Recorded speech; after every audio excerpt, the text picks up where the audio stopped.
Di suatu pagi yang cerah, di kerajaan padang pasir yang penuh keanehan dan keajaiban, sang raja yang terkenal jenaka dan penuh akal iseng, bangun dari tidurnya sambil tertawa terbahak-bahak.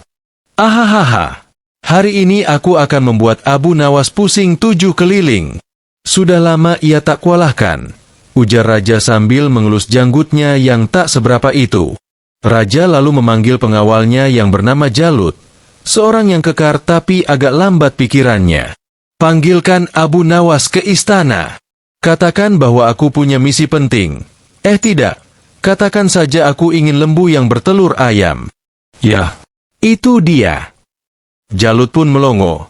Tuan, lembu mana bisa bertelur? Raja melotot. Makanya kita panggil Abu Nawas. Tak lama kemudian, Abu Nawas pun datang.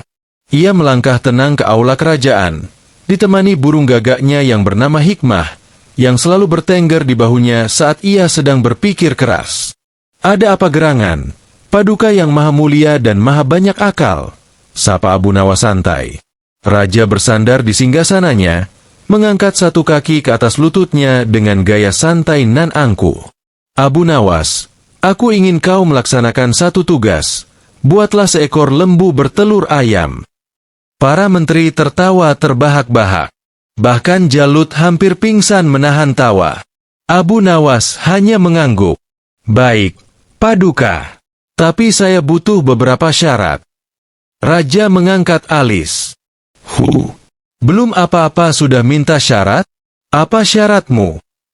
Abu Nawas menjawab. Saya butuh waktu 3 hari. Seekor lembu, 1 kandang ayam, 20 sak jerami, dan seekor ayam jago yang tahu kungfu. Raja dan seluruh istana terdiam. Ayam jago kungfu. Abu Nawas tersenyum. Tentu. Bukankah tugas ini tidak masuk akal? Maka saya butuh alat-alat yang juga tidak masuk akal. Tugas gila ini dengan cepat menyebar ke seluruh penjuru kerajaan. Warga pun mulai memperdebatkan. Apakah Abu Nawas sudah gila? Apa jangan-jangan lembu itu sedang mengandung ayam? Barangkali ayam itu adopsi. Ada pula pedagang yang mulai menjual telur dengan label telur lembu premium. Salah satu pendeta tua bahkan mengeluarkan teori, jika lembu memakan telur ayam selama 7 hari berturut-turut, ia akan mengeluarkan telur karena tubuhnya bingung antara susu dan protein. Semua orang tenggelam dalam kekacauan opini. Sementara itu, Abu Nawas sedang menulis gulungan kertas berjudul Teori Ilmiah tentang Peralihan Fungsi Reproduksi Antar Spesies Berdasarkan Hayalan, sebuah laporan palsu, tentu saja, yang ia rancang untuk menjebak sang raja dalam logikanya sendiri. Raja mulai kehilangan kesabaran di hari kedua. Bagaimana mungkin lembu belum bertelur juga? Mana ayamnya? Mana telurnya? Jalut menjawab, Tuan, lembunya sedang makan jerami, ayamnya sedang meditasi, dan Abu Nawas sedang berkonsultasi dengan seekor kura-kura bijak di kolam belakang. Raja makin panas. Ia pun mengirim utusan untuk mempercepat Abu Nawas. Tapi Abu Nawas hanya memberi mereka sepotong kertas bertuliskan. Proses ini memerlukan waktu dan suhu emosi yang rendah. Jika terlalu ditekan, lembu bisa stres dan bertelur sapi, bukan ayam. Utusan pun pulang dengan kepala pusing.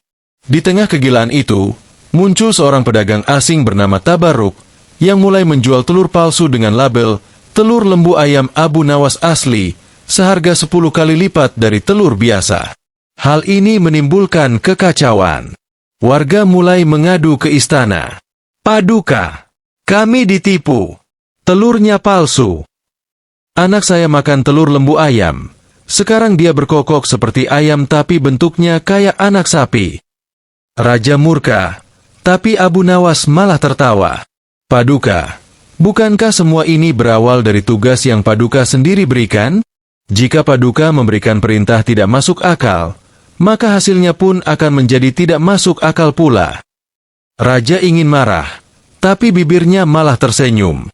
Ia mulai sadar, ia sedang dilawan dengan logikanya sendiri. Di hari ketiga, Abu Nawas membawa seekor lembu besar ke halaman istana, serta seekor ayam jago yang memakai ikat kepala merah seperti pendekar silat. Semua mata tertuju pada mereka. "Paduka," ucap Abu Nawas dengan nada serius. "Hari ini, Anda akan menyaksikan peristiwa langka dalam sejarah dunia. Seekor lembu bertelur ayam." Raja maju dengan penuh semangat. "Baik, ayo tunjukkan." Abu Nawas berkata, "Tapi sebelum itu, saya ingin Paduka menjawab satu teka-teki terlebih dahulu." Raja mengangguk penuh percaya diri. "Baik, tanyakanlah." Abu Nawas mengucapkan, "Seekor lembu tidak bisa bertelur. Seekor ayam tidak bisa melahirkan sapi. Tapi dalam kerajaan yang penuh kegilaan, siapakah sebenarnya yang bisa membuat seekor lembu bertelur ayam?" Raja mengerutkan dahi. Ia berpikir keras, sementara seluruh menteri mulai menggaruk kepala mereka. "Yang bisa membuat lembu bertelur ayam, ya kamulah, Abu Nawas." Abu Nawas tersenyum. "Paduka, itu jawaban yang hampir benar. Tapi sesungguhnya, satu-satunya yang bisa membuat lembu bertelur ayam adalah orang yang tidak tahu bahwa itu mustahil. Dan itu adalah Paduka sendiri." Istana sunyi. Lalu, meledaklah tawa. Raja pun tertawa keras sampai hampir jatuh dari singgasananya. "Dasar kau ini Abu Nawas. Kau menertawakan aku dengan cara paling elegan." Namun sayangnya, tak semua tertawa. Beberapa bangsawan merasa malu karena ikut menyebarkan telur palsu. Maka mereka menuntut Abu Nawas dibawa ke pengadilan rakyat. Di pengadilan yang digelar di lapangan istana, Abu Nawas berdiri tenang di depan ratusan warga. Ia berbicara lantang.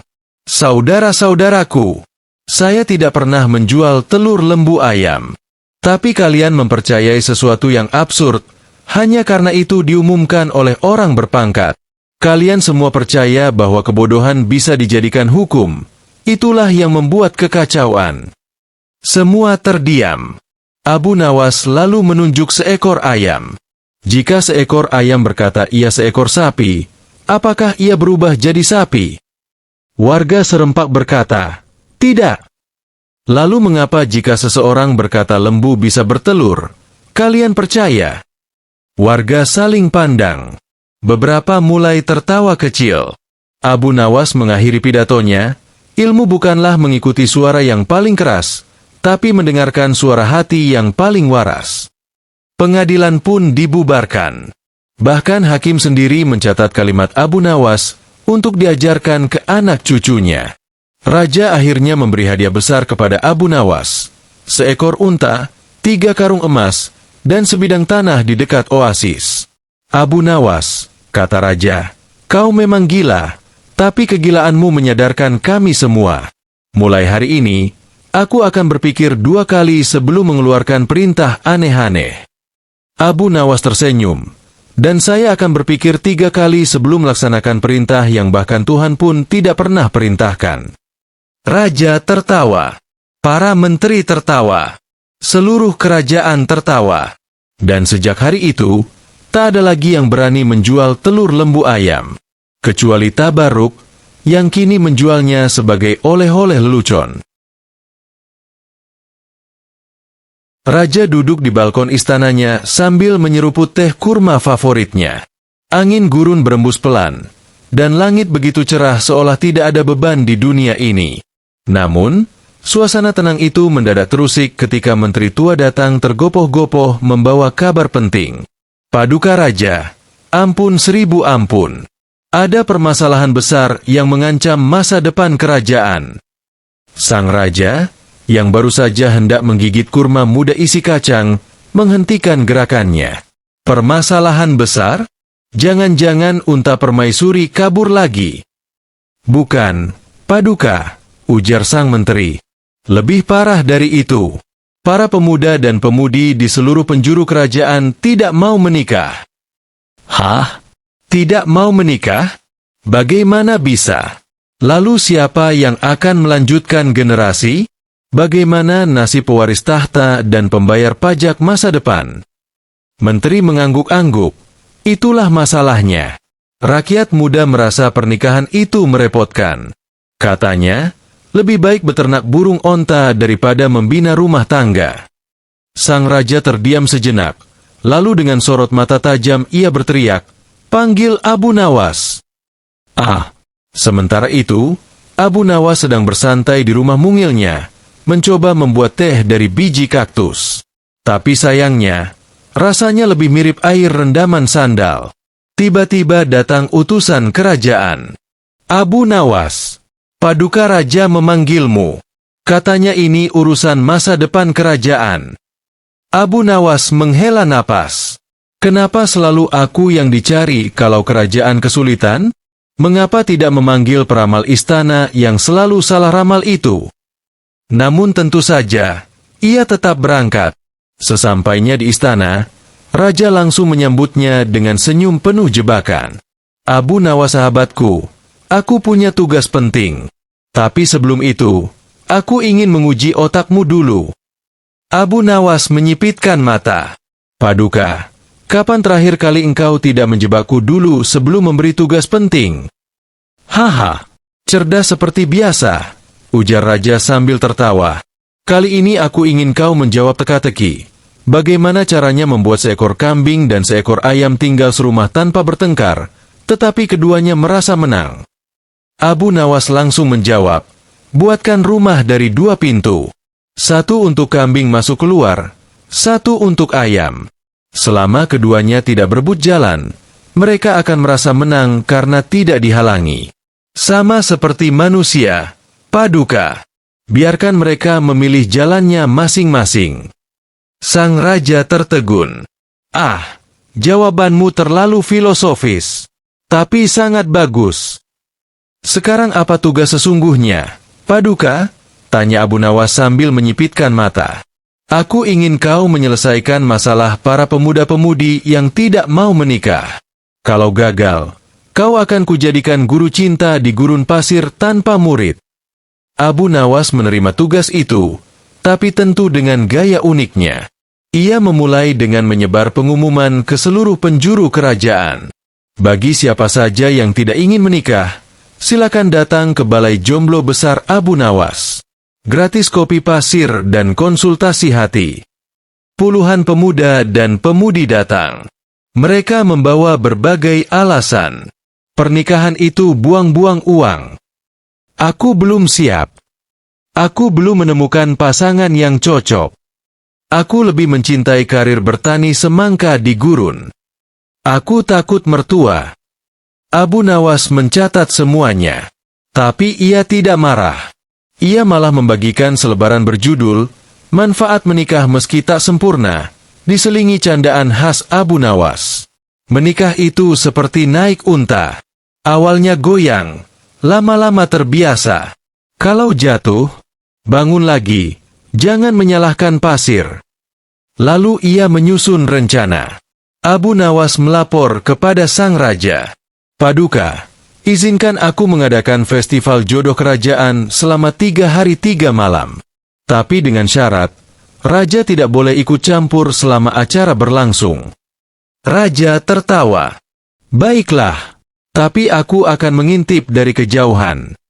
Festival itu bukan seperti festival biasa. Ada acara. Tebak sifat calon pasangan dari aroma supnya.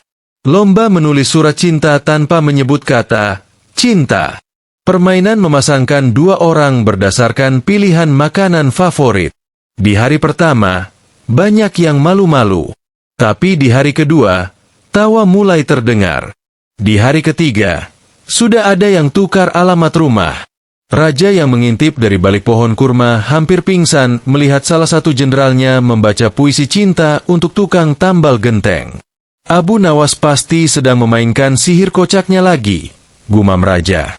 Tapi masalah belum selesai. Seorang pangeran muda, putra sepupu raja, mengumumkan bahwa ia tidak akan menikah kecuali dapat wanita yang bisa menjawab teka-teki spiritualnya. Apa yang lebih tajam dari pedang, lebih dalam dari sumur, lebih tinggi dari menara, dan lebih luas dari gurun, tetapi tidak bisa dilihat. Satu kerajaan bingung.